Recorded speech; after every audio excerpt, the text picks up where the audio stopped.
July 31, the day before the one on which we commemorate and celebrate the dawn of emancipation. We're getting you prepared for full free, in the right mood to go out and celebrate a life of no shackles. Hi, I'm Sandra Clark, and this is Jamaica Magazine. Stay with us for an informative show.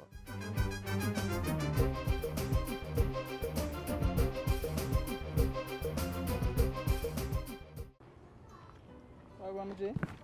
No go to general, no school, no work, no nothing. Check this out. Maybe it can help you. There's some I go. Are you between 18 and 24? Have you dropped out of school to look for work? Improve your chances by joining the National Service Corps. We will get you trained and certified and give you the start you need. This program has been designed to equip you with the core skills and support to succeed in the world of work. Grab your opportunity now. Apply for the National Service Corps program. Get trained, get certified, get ready for work. For more information, contact a Heart Trust NTA or National Youth Service Office.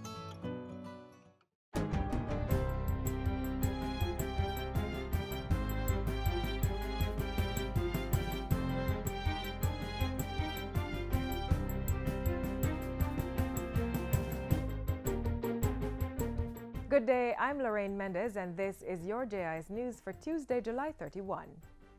Prime Minister Andrew Holness is to meet this week with the enterprise team tasked with the divestment of the Riverton City landfill. The privatization of the landfill is being advanced in an effort to properly manage the site to, among other things, prevent illicit activities. Local Government Minister Desmond McKenzie says over the next 2 days, the Prime Minister will be meeting with the enterprise team as well as the National Solid Waste Management Authority.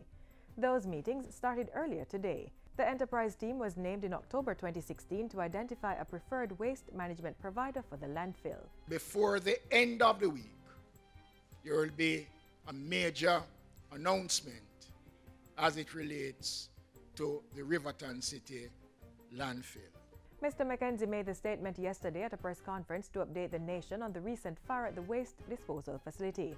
Officials of the local government ministry, the NSWMA and the Jamaica Fire Brigade are collaborating to extinguish the fire, which broke out on Sunday, and eliminate the resulting smoke nuisance. Dr. Andrew Wheatley has stepped away from his portfolio responsibilities at the Ministry of Science and Technology with immediate effect.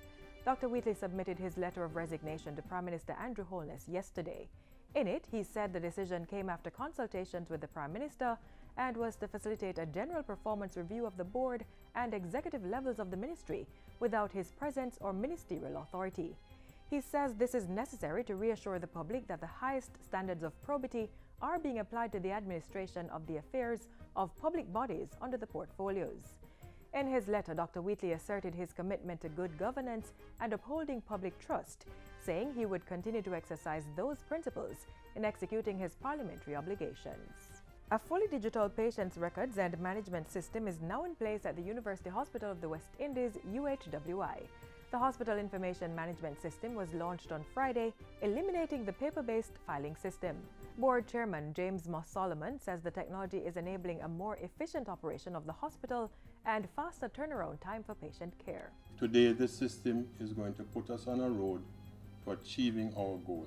It allows for data to be easily stored, transferred for the purposes for treatment of patients, for teaching and learning, and for research. The University Hospital undertook the conversion through a $1 million investment. Health Minister Dr. Christopher Tufton says the system is a game-changing development for the administration of health care. Anything we do has to translate to providing a better service for the people that we serve. To make it easier in terms of access, to improve the quality of that access. Meanwhile, Dr. Tufton says government is far advanced in securing funding from the Inter-American Development Bank, the IDB, for the implementation of a health information system across the island. The health minister says a working plan, assisted by the Pan-American Health Organization, PAHO, is now completed and funding should be secured before the end of the financial year. He says the functionality of the University Hospital's information management system will help to guide how government will implement its health information system to connect the remaining 23 hospitals and major health centers. We have over 200 missions, for example, that come to Jamaica. Many of them come do very complicated surgeries. The pre and the post care sometimes is left after they leave Jamaica. Technology allows for that. We have doctors who are specialists who are concentrated in points of the country. We want to provide services to patients in the remote parts of the country. Instead of them traveling, we leverage that platform to give that kind of support. That is the vision. That is the practical application of a vision that we must have and we must embrace of a health information system. Work is progressing as planned on the new Portmore Municipal Building, scheduled for completion in February 2019. The $190 million development will improve the level of services to the people of Portmore and surrounding areas. During a tour of the site on Friday, Local Government Minister Desmond McKenzie said additional funds of between $15 and $30 million would be provided to ensure the completion of the project. I am really pleased on the quality of the work that is being undertaken by the contractors. I'm hoping that on completion, this will now raise the bar, because when people operate in an environment that is not conducive to proper service delivery, then they have excuse for not delivering. The municipal corporation currently occupies rented premises at the Portmore Pines Plaza. The new structure will provide a more comfortable working environment for the staff, mayor and deputy mayor. The overall development plan includes 2 floors and an attic, LED lighting and solar street lighting, access for the physically challenged, a car park and water harvesting facility.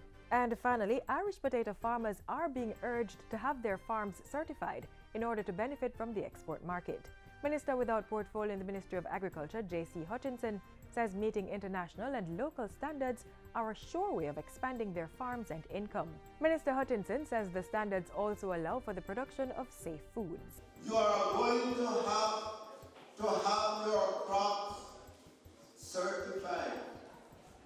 Every one of you who are growing anything, you are going to have that crop monitored, whereby they are going to check every chemical you use, every fertilizer you use, even the water that you use on your crop. They are going to come and check it, and if it cannot be certified, you are not going to be able to sell it. Minister Hutchinson was speaking at the 2018 Irish Potato Farmers Conference in Guys Hill recently.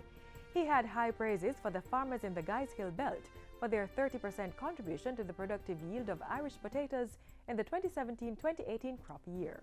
And that's it for JIS News Today. I'm Lorraine Mendez. Thanks for watching.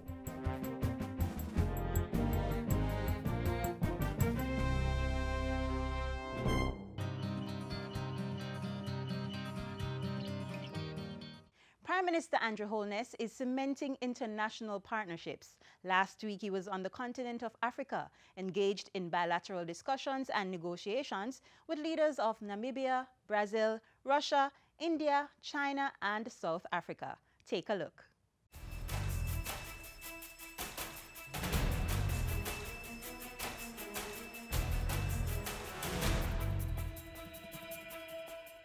Prime Minister Andrew Holness makes historic visit to the African continent, signs long-lasting agreements with Namibia, and strengthens the region's relationship with the BRICS grouping. This and so much more in Jamaica House Weekly with me, Anthony Morgan. All week long, Prime Minister Andrew Holness was on the African continent, representing Jamaica and CARICOM's interests. Between July 22 and 25, Mr. Holness was in Namibia, the first sitting Jamaican head of government to visit that country. During the state visit, Prime Minister Holness held bilateral talks with President Dr. Hage Geingob. Following those talks, the countries signed a memoranda of understanding on political consultation and sport. Namibia also agreed to a visa waiver for Jamaicans traveling for tourism and business. Following a tour of Namibia's port, the countries agreed to deepen cooperation in trade. Today marks the beginning of a new and dynamic partnership between Jamaica and Namibia. I therefore commit my government and the people of Jamaica to a stronger partnership with Namibia. The scope of trade and investment has not yet reached its full potential, particularly in the areas of energy, agriculture, infrastructure development, mining, tourism, and ICT. This visit today should allow us to expand our partnership and open new areas of cooperation. Mr. Holness also witnessed the renaming of a street in the Namibian capital in honor of national hero Marcus Messiah Garvey. We in Jamaica are extremely proud, yet deeply humbled, that you have chosen to honor one of our own in this tangible way. While in Namibia, the Prime Minister met with the Jamaican and Caribbean diaspora, as well as business interests. As chairman of CARICOM, Prime Minister Andrew Holness addressed the 2018 BRICS Summit in Johannesburg, South Africa. BRICS, Brazil, Russia, India, China, and South Africa, is a grouping of the world's emerging economies and accounts for a significant part of the world's population, landmass, and gross domestic product. The 10th BRICS Summit was held between July 25 and 27, with Prime Minister Holness addressing the outreach session on the 26th. The government of Jamaica and the CARICOM region stand ready to work together with the global community and its international development partners in support of multilateralism to further the cause of sustainable and inclusive economic development and to translate our support into action and prosperity for our peoples. To that end, Prime Minister Holness reiterated his call for Jamaica and the region to be reclassified in the international sphere. This reclassification, he said, should take into consideration the region's high level of indebtedness and fiscal deficit, as well as the environmental and social vulnerabilities of Jamaica and the region. While calling for multilateral and bilateral partnerships, Mr. Holness welcomed the BRICS nations' support for a rules-based multilateral trading system at the World Trade Organization. Prime Minister Holness also agitated for greater support for women and youth through social protection and inclusion programs. Addressing climate change issues was also a concern for the Prime Minister.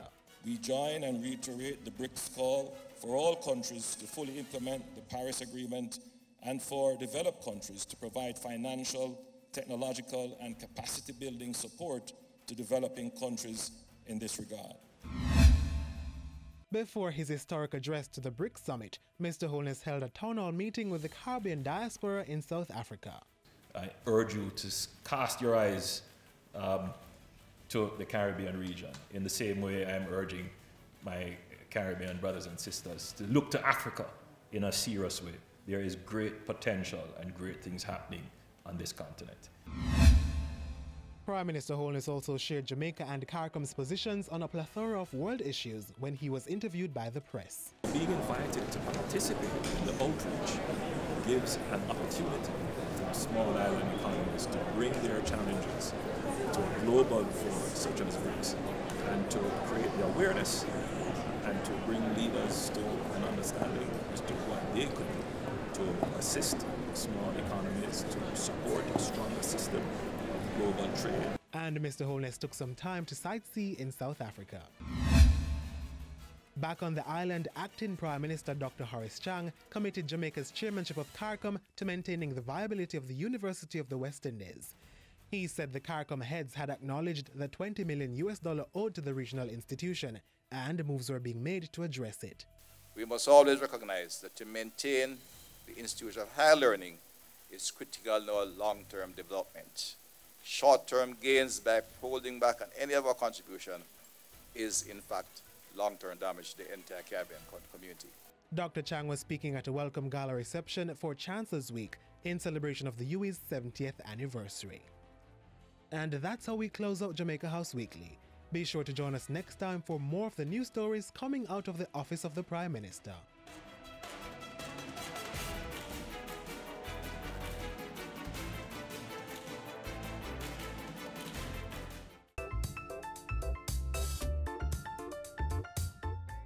She is Jamaica's only heroine, a woman of determination who was strident in the conviction that her sisters and brothers deserved a better life. Her will and that of her warriors was crucial to attaining the freedom now enjoyed by their descendants. Listen now to the sounds of Nanny.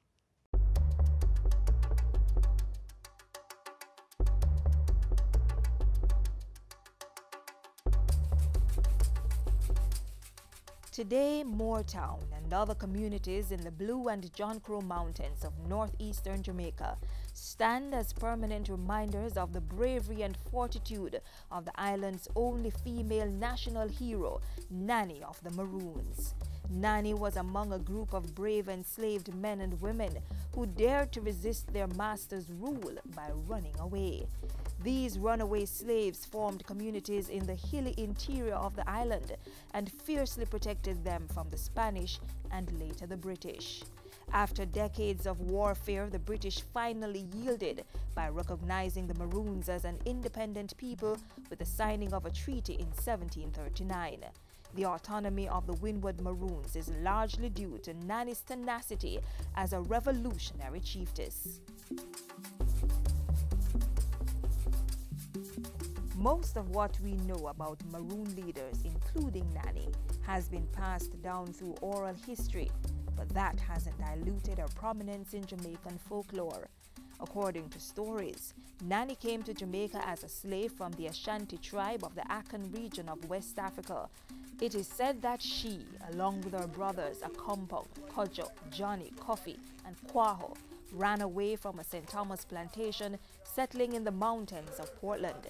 Nanny remained in the Blue Mountains while her brothers branched out into other mountainous regions on the western end of the island.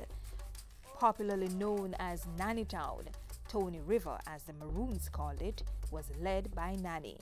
Nanny's community was well organized, with its members surviving on animals raised and hunted, as well as crops grown and raided from plantations. Security came in the form of the location of the community high in the Blue Mountains, weapons seized in raids, and traditional African weapons of bow, arrows, and spears. Tony River was destroyed in one of the many fights between the Maroons and the British, causing Nanny to move her community deeper into the hills to what is now present-day Moortown. From the stories me hear, she didn't marry a man named Ado, but them never have any children. That no means that she never married any children, you know. She was mommy nanny, granny nanny. She helped raise most of the children in Tony River. Innit? Nanny was our mother. She was our queen, she was our priestess, and she was our chieftainess. Because she operated in all four roles, right? She was mother for the entire community. She was royal, she was regal, right? She was a queen. In terms of the spiritual ways of the community, in the guiding of the community, she was that person who would take on that role for the community. She was a military strategist for the community as well, so therefore she was a chiefess.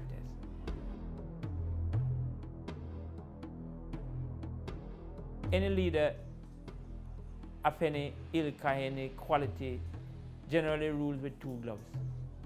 You know, two separate pair of gloves. One is a cotton glove and one is a iron glove. And you have the cotton glove on, and then you have the iron one, and you put the cotton one over it. And Queen Nanny did just that, making a community out of different African tribes with kindness and compassion. But she was also a stern leader, dealing with dissent while making tough decisions. Nanny was not only the political and military leader of her tribe, she also served as spiritual leader. Before Nanny and the Maroon warriors would go off to battle the British, she would prepare them for ambushes, the popular style of Maroon combat.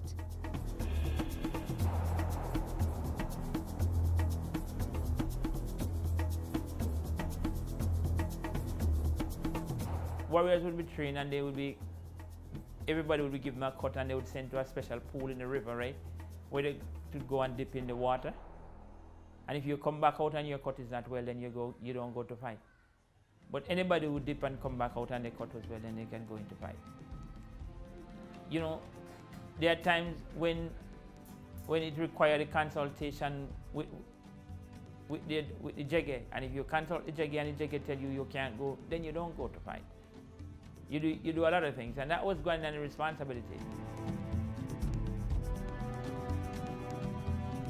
Always looking out for the well-being of her fellow Africans, Granny Nanny rescued slaves from the plantations on the plains. It's often said that after the Maroons signed the treaty with the British, they began to turn back runaway slaves, or even captured them for the British. The fact is that the Maroons would have taken in more persons than they would have returned. 200 years ago, 275 years ago, it had much more vegetation than now. It was much more covered, and more people could have come and stay in the community undetected by the authorities. The authorities had 2 white superintendents who were supposed to reside with the Maroons, and most of the time the Maroons make life for them rough, so that they had to leave. So many of the time they never really have the superintendent, the white superintendent living with them, so they could take in anybody that they want. The Maroons would have deliberately gone to the plantation and take away slaves from the plantation.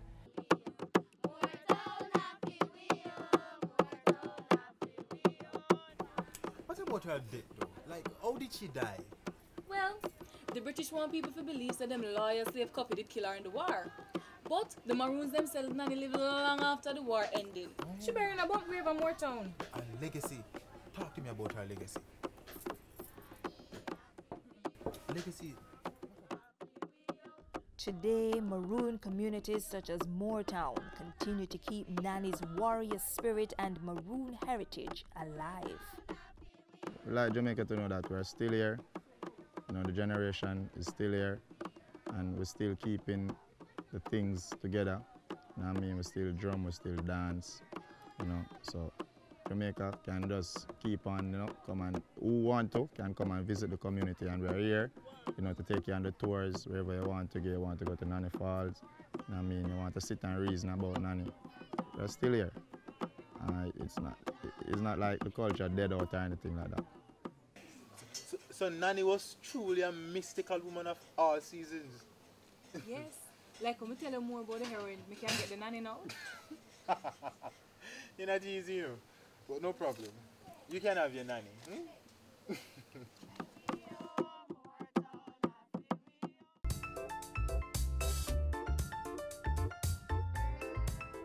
The courageous attitude of a man to lead a march from St. Thomas to Spanish Town in St. Catherine.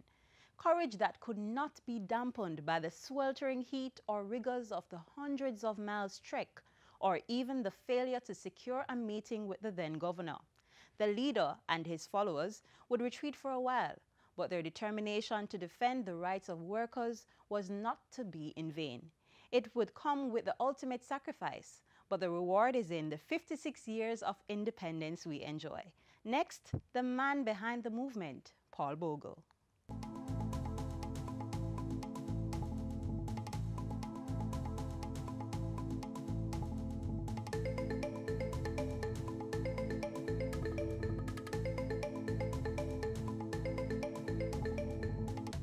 One thing I want people to understand about Paul Bogle. Paul Bogle was the richest black man inside of Jamaica in 1865. He owned 503 acres of land.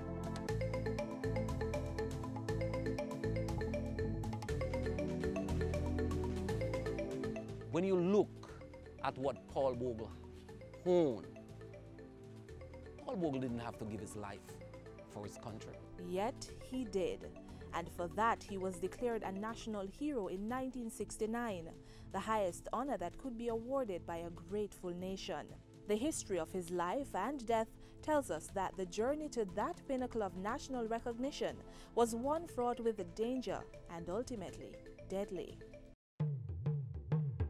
In the latter months of 1865, Paul Bogle and others of like mind had exhausted their tolerance for the unfair treatment being meted out to black people in colonial Jamaica. After almost 30 years of emancipation, their access to land, good wages, and civil and legal rights were being stifled, based solely on the color of their skin. Paul Bogle, a Baptist preacher from Stonygut in St. Thomas, had come to be seen as the governor of the blacks.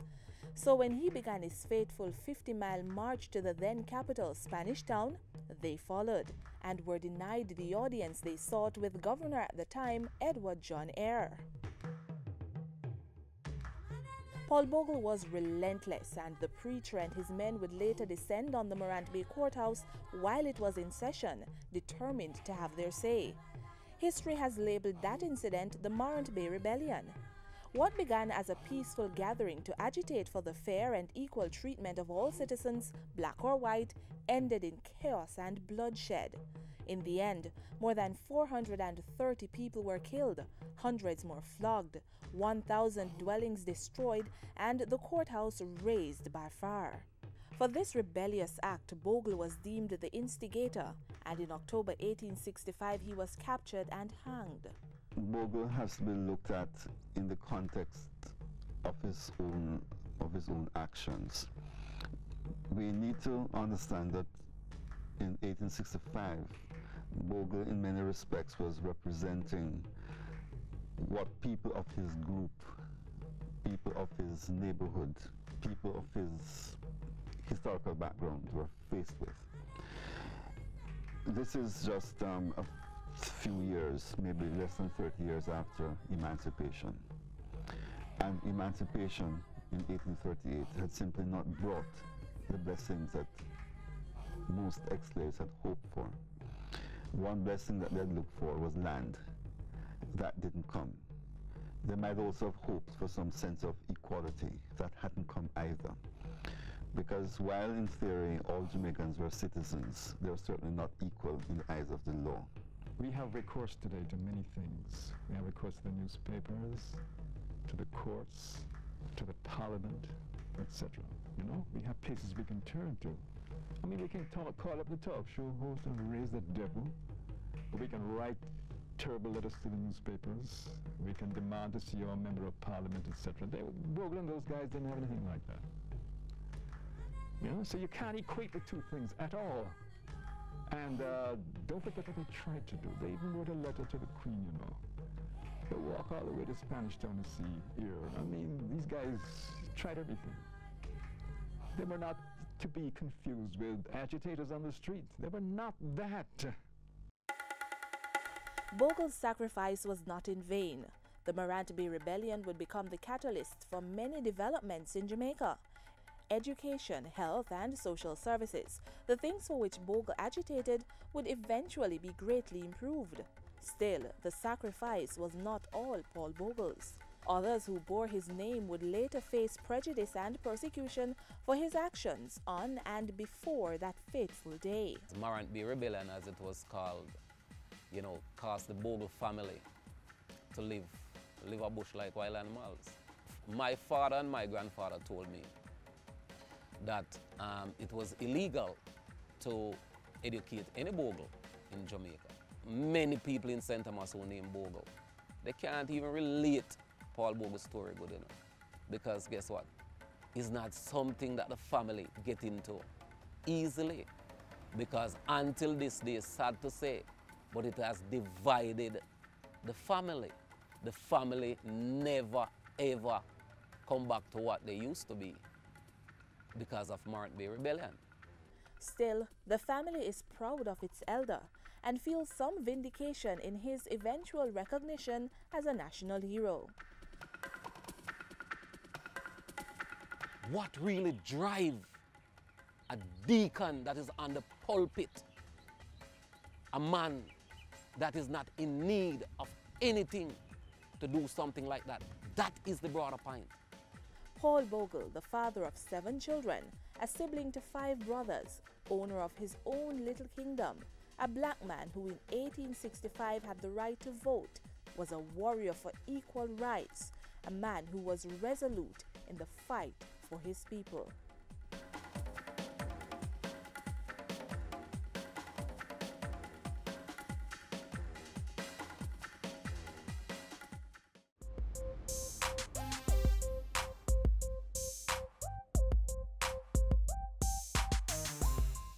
This program and others can be viewed on our YouTube page. You can also visit our website and other social media platforms to stay in the know on matters of national importance. And of course, join us daily on this station for the latest installment of Jamaica Magazine. Until next time, I'm Sandra Clark, on behalf of the team here at the JIS, saying, walk good.